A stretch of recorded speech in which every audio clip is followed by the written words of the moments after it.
Hello everyone, this is Dhanasri and you're watching Ganga Education. In today's video, we are going to discuss problem-based question on the Indian Partnership Act 1932 with its solutions. So, this is part 1 and in this video, we will discuss 5 problems with its solution, and from today, I will conduct my all lectures in Hindi as well as English. So, let's get started.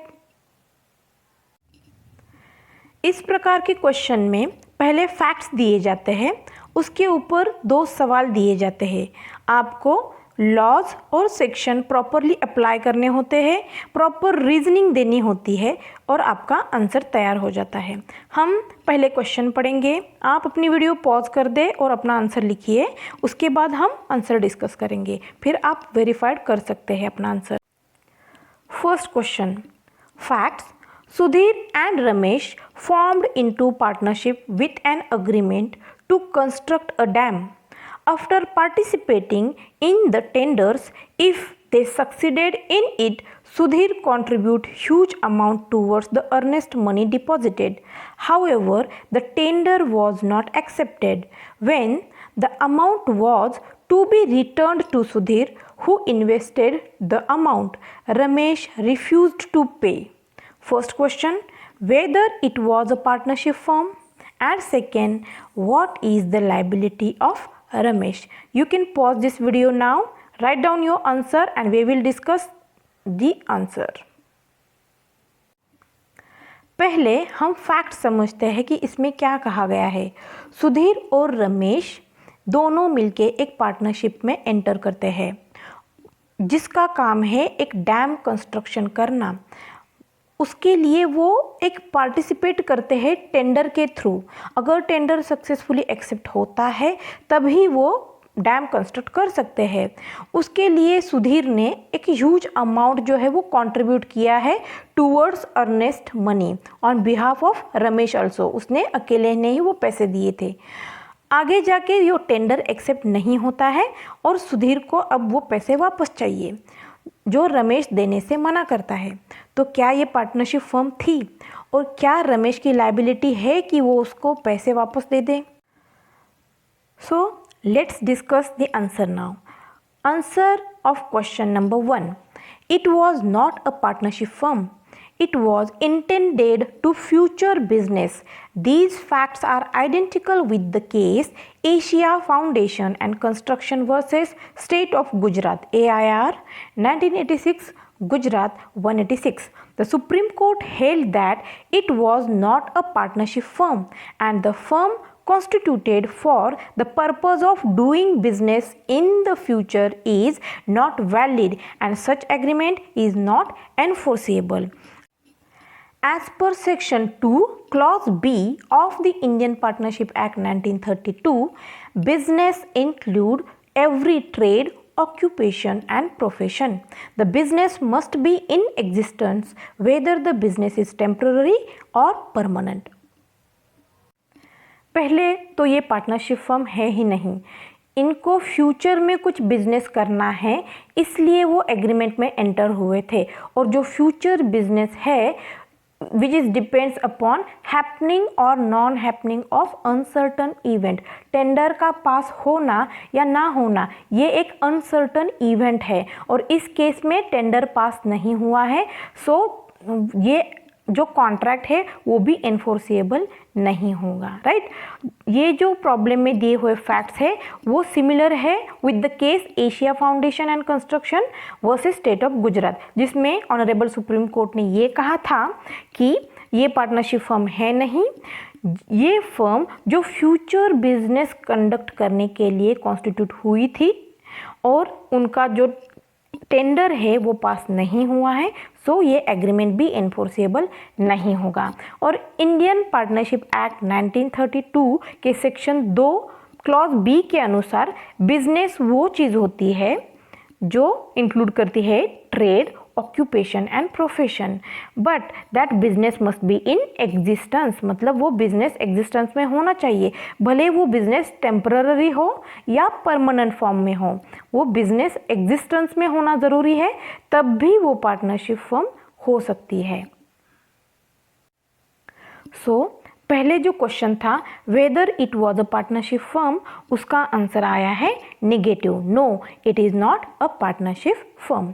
Now question number 2, what is the liability of Ramesh? Now let's discuss what is the liability of Ramesh. Ramesh is not liable to pay the amount invested by Sudhir.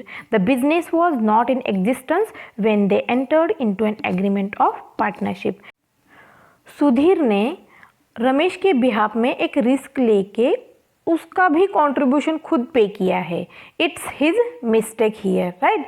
So Ramesh is not liable to pay the amount invested by Sudhir, क्योंकि जो business है firm का वो existence में है ही नहीं। Tender के पास होने या ना होने पर उनका बिजनेस करना या ना करना डिपेंड करता था। यहाँ पे टेंडर पास ही नहीं हुआ, पार्टनरशिप इस्टेब्लिश ही नहीं हुई और रमेश अभी लायबल भी नहीं है। जो भी फैक्ट्स थे उसमें सारा सुधीर का ही लायबिलिटी आएगा।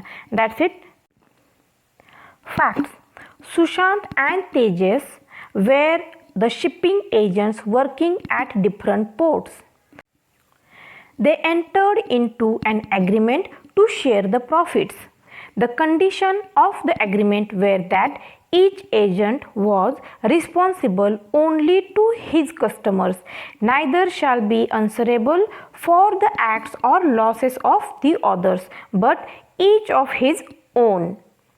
Each partner shall have freedom in respect of the commission, discount on tradesman's bill, repairing the ship, etc. Now question number 1 is whether it was a partnership firm, and question number 2, what is the relation exist between Sushant and Tejas? State the provisions. Now you can pause this video, write down your answer, we will be back. चलो तो पहले हम fact समझते हैं। सुशांत और तेजस shipping agents हैं जो अलग अलग पोर्ट्स पे अलग अलग जगह पे काम कर रहे हैं और उन्होंने एक एग्रीमेंट में एंटर किए हैं जिसमें कहा है कि हम जो भी प्रॉफिट्स होता है वो शेयर करेंगे, डिस्ट्रीब्यूट करेंगे। मगर उनके एग्रीमेंट में एक कंडीशन भी है कि वो अपना अपना काम अपनी तरीके से करेंगे, कोई भी किसी के कस्टमर के टूवर्ड्स लायबल नहीं होगा। कुछ भी लॉसेस सस्टेन होते हैं या कुछ भी मेंटेनेंस चार्जेस है उसके लिए किसी को पे नहीं करना है। अपना कस्टमर है, अपना अपना टैकल करना है। ये उनके बीच में समझौता हुआ है। तो क्या ये पार्टनरशिप फर्म है? और दूसरा क्वेश्चन, दोनों के बीच में क्या रिलेशन है? State the provisions. So let's discuss the answer now. Answer of question number 1, it is not partnership firm. Although sharing of a profit is an essential feature of the partnership as per section 4 of the Indian Partnership Act 1932, yet it is not a conclusive test to determine the partnership firm. There is no existence of mutual agency. They are not working for each other as per their terms. See, as per section 4, the definition of partnership, partner, firm and firm name is given. What is meant by partnership? Partnership is relation between the persons who have agreed to share the profits of the business carried on by all or any of them acting for all. मतलब partnership एक ऐसा relation है जिसमें सभी partners मिलके जो भी business करते हैं या कोई एक on behalf of other partners जो भी बिजनेस कंडक्ट करता है उससे जो भी प्रॉफिट मिलेगा वो डिस्ट्रीब्यूट करेंगे as per agreed ratio, right. But in this given problems they are agreed to share the profits between them but they are not working for each other, right. मतलब कि वो अपना काम खुद करेंगे, खुद अपने कस्टमर के लिए रिस्पॉन्सिबल रहेंगे। उनका लायबिलिटी जो है कस्टमर के प्रति वो अकेले के ही होगी, बाकी पार्टनर्स की नहीं होगी, राइट। तो वो पार्टनर्स नहीं कहलाए जाएंगे क्योंकि उनका ठीक है एक एलिमेंट उसमें एग्जिस्ट करता है कि शेयरिंग ऑफ प्रॉफिट्स, बट जो म्यूचुअल एजेंसी का एलिमेंट है वो वहाँ पे एग्जिस्ट नहीं करता है। म्यूचुअल एजेंसी सेक्शन 4 में कहाँ दिखती है हमें? जो लिखा है सेक्शन 4 के जो वर्डिंग्स है कि business carried on by all or any of them acting for all, ये जो लाइन है वो एग्जिस्ट करता है कि म्यूचुअल एजेंसी है या नहीं, और इसमें म्यूचुअल एजेंसी एग्जिस्ट नहीं करता है एज पर सेक्शन 4। सो ये पार्टनरशिप फर्म नहीं है, ये लोग पार्टनर्स नहीं हैं। Now question 2 is what is the relation between these two persons, दोनों के बीच में रिलेशन क्या है, हमें ये अभी विद प्रोविजन बताना है। As per section 6 explanation 1 of the Indian Partnership Act 1932, the sharing of profits or gross returns arising from the property by person holding a joint or common interest in the property does not of itself make such person partners. As per this section, Sushant and Tejas are co-owners only who agreed to share the profits. Section 6 में कुछ provisions दिए गए हैं जहाँ पे हमें पता चलता है कि ये पार्टनरशिप फर्म है या कुछ और है, राइट। तो वो पार्टनरशिप फर्म में क्या क्या ज़रूरी चीज़ें हैं वो दिया है सेक्शन 4 में, और पार्टनरशिप फर्म में क्या क्या होने से भी वो पार्टनरशिप नहीं हो सकती है वो मेंशन किया है सेक्शन नंबर 6 में, जिसके एक्सप्लेनेशन 1 में ये कहा गया है कि अगर दो बंदे प्रॉफिट शेयर कर रहे हैं, राइट, अगर दो बंदे कुछ प्रॉपर्टी होल्ड करते हैं जॉइंटली और उसका कुछ प्रॉफिट शेयर कर रहे हैं, it doesn't make them partners, right. वो एक को ओनर कंसिडर किए जाते हैं, पार्टनर्स कंसिडर नहीं किए जाते हैं। That is answer of section question 2। Now problem number 3, facts. Sharda was a partner in a firm. The firm ordered silk sarees from the supplier named Anjali Sarees in Sharda's lifetime, but delivery of sarees was not made until after Sharda's death. The supplier refuses to deliver sarees due to lack of stocks. Afterwards, supplier of sarees communicate with firm regarding availability of the stock. Firm accepted the delivery of sarees, but after death of the Sharda, the suppliers of sarees claim to be paid out of the Sharda's estate. Question number 1. Whether the estate of Sharda or legal representatives are liable for the losses. And question number 2. State the responsibility of the partnership firm. You can pause the video. We will discuss the answer later. पहले हम fact समझते हैं। शारदा एक partnership firm का part है, as an partner वो वहाँ पे काम कर रही थी। जब वो पार्टनर थी तब वो पार्टनरशिप फर्म ने कुछ साड़ियाँ ऑर्डर की है, right, from Anjali saris. Supplier का नाम है अंजलि साड़ीज, जो शारदा के लाइफ टाइम में ऑर्डर किया था, बट उसका डिलीवरी नहीं हो पाया है। शारदा के डेथ के बाद में ही उसका डिलीवर हुआ है, लेकिन उसके पहले डिलीवरी नहीं हुआ है, और जो सप्लायर थे उन्होंने डिलीवरी देने से मना किया था क्योंकि उनके पास स्टॉक्स अवेलेबल नहीं थे। उसके बाद शारदा का डेथ हुआ है, और उसके बाद फिर सप्लायर ने फिर से कम्युनिकेट किया है to the firm regarding availability of the stock, मतलब उनके पास में अभी साड़ियाँ अवेलेबल है, तो उन्होंने एक फ्रेश ऑफर दिया है फर्म को कि अभी साड़ियाँ अवेलेबल है, आपको चाहिए तो आप ले सकते हैं। तब वो फर्म ने एक्सेप्ट किया है, बट तब शारदा जिंदा नहीं थी, और उसके बाद साड़ियाँ डिलीवर्ड हुई है। जो अभी सप्लायर को कुछ लॉस होता है, फर्म अगर कुछ पे नहीं करती है, तो उसके बाद सप्लायर क्या करते हैं, फर्म के ऊपर सूट फाइल करता है फॉर रिकवरी ऑफ पेमेंट, और वो क्लेम करते हैं कि जो शारदा मतलब जो deceased partner of the firm है उसकी प्रॉपर्टी के हिसाब से भी उनको पे करना चाहिए, उसकी प्रॉपर्टी भी इंक्लूड करनी चाहिए फॉर पेमेंट, राइट। तो ये है facts of the case. Now question क्या पूछे गए हैं, whether the estate of Sharda और legal representative are liable for the losses, मतलब शारदा की जो प्रॉपर्टी है, पर्सनल प्रॉपर्टी है, जो उसका शेयर था वो, और उसके लीगल रिप्रेजेंटेटिव जो है, क्या उनकी लाइबिलिटी बनती है फॉर द लॉसेस। और दूसरा क्वेश्चन है state the responsibility of the partnership firm. इस सारे चीज़ में पार्टनरशिप फर्म की क्या रिस्पॉन्सिबिलिटी होगी, ये हम डिस्कस करेंगे आंसर में। Answer of question number 1. Sharda's legal representative or estate is not liable for the losses. As per section 28 subsection 2 of the Indian Partnership Act 1932, where after the partner's death the business is continued in old name, the continued use of that name or of the deceased partner's name as a part thereof shall not of itself make his legal representative or his estate liable for any act of the firm done after his death. इसका मतलब ये है, हमने जो holding out concept पढ़ा है partnership act में, जो मेंशन किया है section number 28 sub section 2 of the Indian partnership act 1932, अगर किसी पार्टनर की डेथ होती है और फर्म डिसॉल्व नहीं होती है, अगर दो ही पार्टनर है और एक पार्टनर का डेथ होता है तो फर्म कंपल्सरीली डिसॉल्व होगी। अगर दो से ज़्यादा पार्टनर्स है और एक पार्टनर की डेथ होती है और अगर उनके बीच में कुछ ऐसे कॉन्ट्रैक्ट बना है कि अगर एक पार्टनर मर भी जाता है तो भी हम रिमेनिंग पार्टनर्स बिजनेस कंटिन्यू कर सकते हैं। अगर उनका ऐसा क्लॉज है तो बिजनेस कंटिन्यू हो सकता है, इट्स लीगल।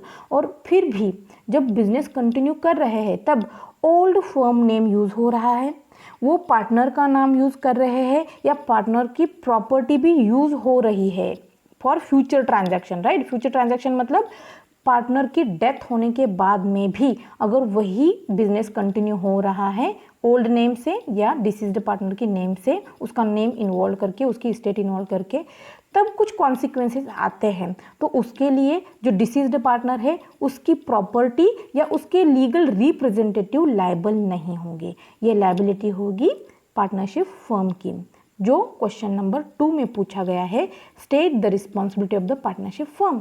तो answer of question 2 that the firm is responsible for the losses accrued for the transaction done after the death of the partner. In this given problem, sarees were not delivered during the lifetime of Sharda and supplier refused to supply the sarees. It terminated the contract. After Sharda's death, saree supplier makes an offer to deliver sarees which was accepted by remaining partners. This occurs after the death of Sharda, hence her estate or legal representative are not entitled for loss. Firm is liable for such losses. जैसे कि section 28 sub section 2 में कहा गया है कि legal representative और deceased partner का जो भी एस्टेट है वो लायबल नहीं होगा, राइट, टूवर्ड्स एनी लॉसेस।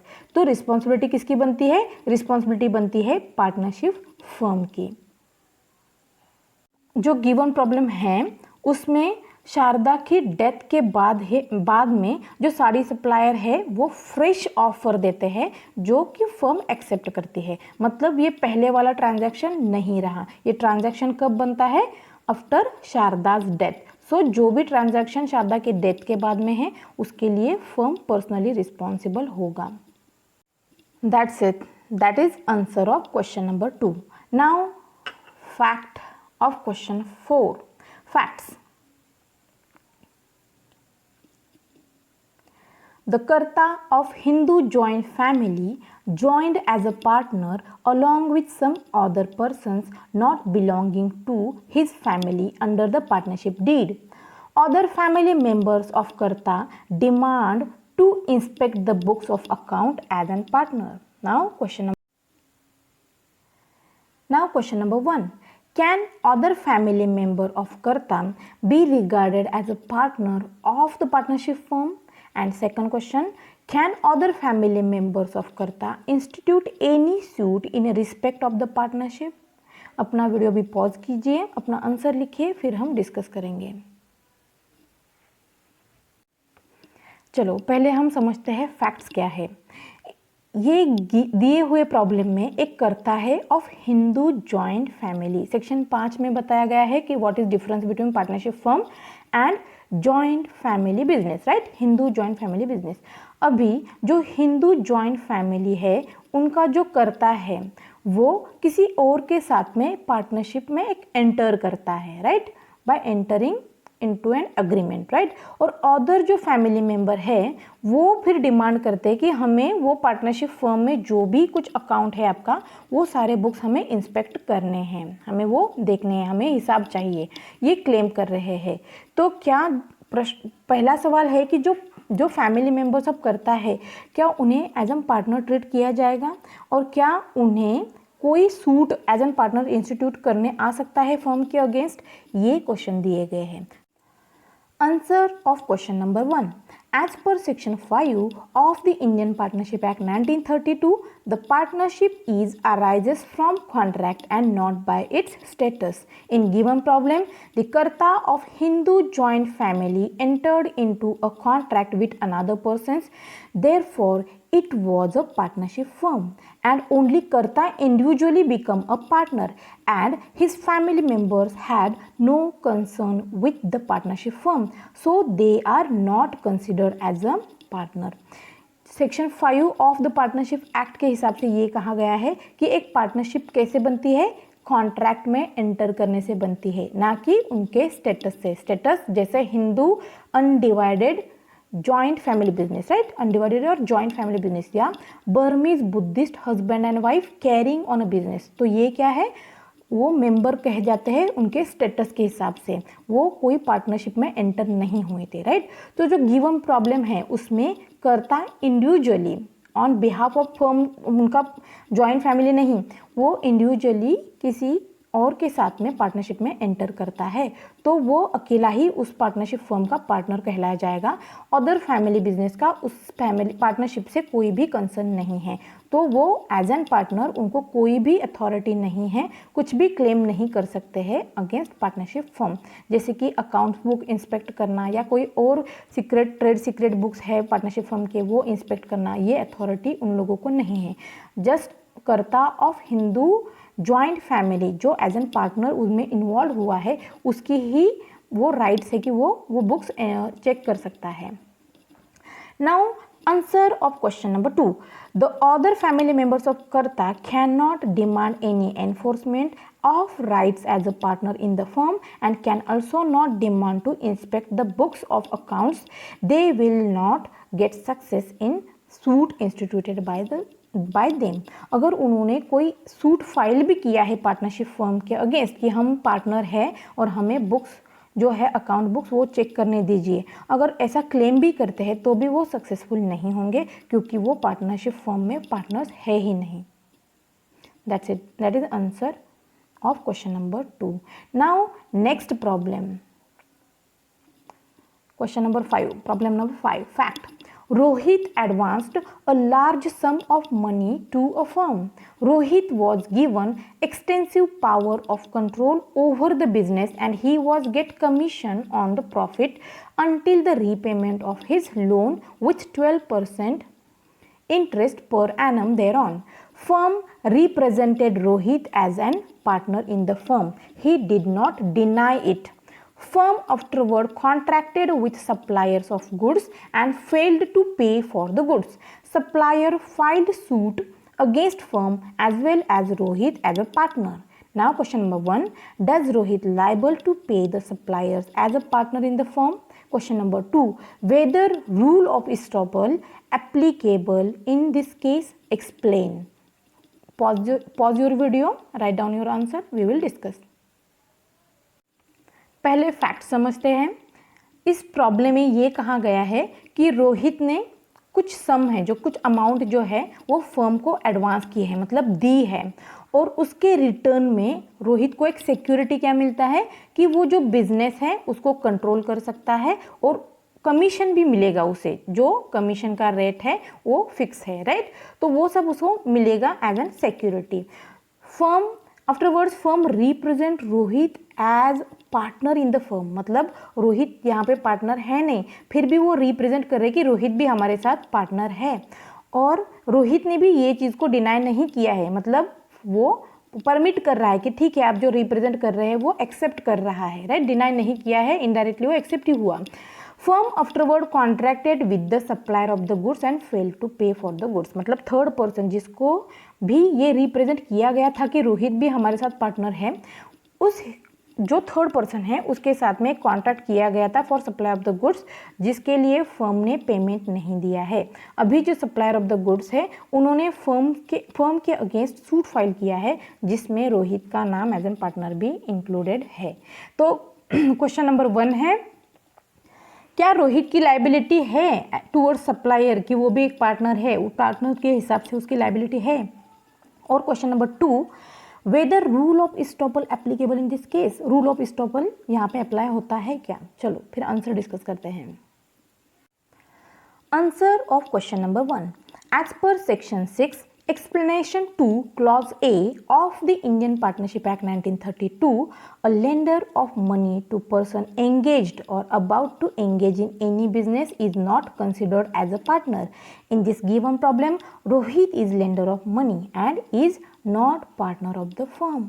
मतलब सेक्शन 6 में जो कहा गया है एक्सप्लेनेशन 2 क्लॉज A में ऑफ द पार्टनरशिप एक्ट कि जिसने पैसे उधारी में दिए हैं, अगर पार्टनरशिप फर्म को उधारी में पैसे दिए हैं और कुछ प्रॉफिट या कुछ जो भी कमीशन है उसको फिक्स भी हुआ होगा, तो इसका मतलब ये नहीं कि एज एन पार्टनर वो शेयर ले रहा है, right. Lender of the money can not be consider as a partner in the firm. तो रोहित ने भी कुछ पैसे उधार दिए थे, वो पार्टनर नहीं है, राइट।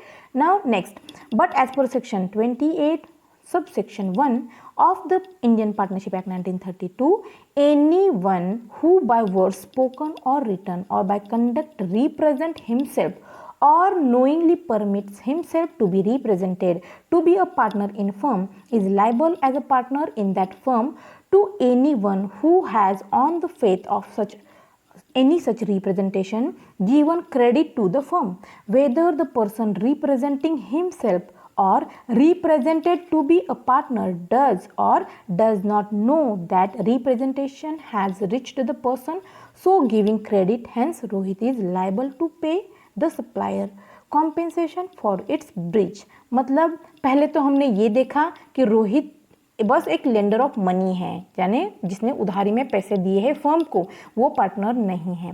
बट होल्डिंग आउट जो कंसेप्ट दी गई है सेक्शन 28 सबसेक्शन 1 में, जिसमें कहा गया है कि अगर कोई भी इंसान खुद को एज अ पार्टनर रिप्रेजेंट करता है या कोई पार्टनरशिप फर्म उसको रिप्रेजेंट कर रही है एज एन पार्टनर और वो नोइंगली परमिट करता है कि उसको पता है कि ये पार्टनरशिप फर्म उसको एज एन पार्टनर रिप्रेजेंट कर रही है, फिर भी वो परमिशन दे रहा है उस रिप्रेजेंटेशन को, मतलब वो खुद को एज एन पार्टनर कंसिडर कर रहा है, राइट। और उसके बाद अगर थर्ड पर्सन, मतलब जो पार्टनर छोड़ के कोई थर्ड पर्सन जिसके साथ में कॉन्ट्रैक्ट किया है वो कुछ क्रेडिट देता है, वो कुछ गुड सप्लाई करता है, तो उसके लिए फर्म की रिस्पॉन्सिबिलिटी तो होगी, लेकिन जो पर्सन जिसने रिप्रेजेंट किया था या नोइंगली परमिट किया था to be represented as an partner, वो भी रिस्पॉन्सिबल होगा। तो अपना जो गिवन प्रॉब्लम है उसमें भी यही कहा गया है कि भले रोहित लेंडर ऑफ मनी था लेकिन उसको पार्टनरशिप फर्म में एज एन पार्टनर रिप्रेजेंट किया था, जिसके लिए रोहित ने डिनाई नहीं किया है, तो वो जो भी लाइबिलिटी बनती है बाकी फर्म की उसकी भी लाइबिलिटी उतनी ही बनेगी towards third person. That is question answer of question number 1, that कि Rohit is liable to pay the suppliers as an partner in the firm. Now answer of question number 2, yes, the rule of estoppel is applicable in this given problem. The doctrine of estoppel is a rule of evidence and preventing a person from the truth of statement he was made previously or existence of the fact in which he has led another to believe. In this given problem, Rohit knowingly permits himself to be represented as a partner and now he is stopped to deny that fact.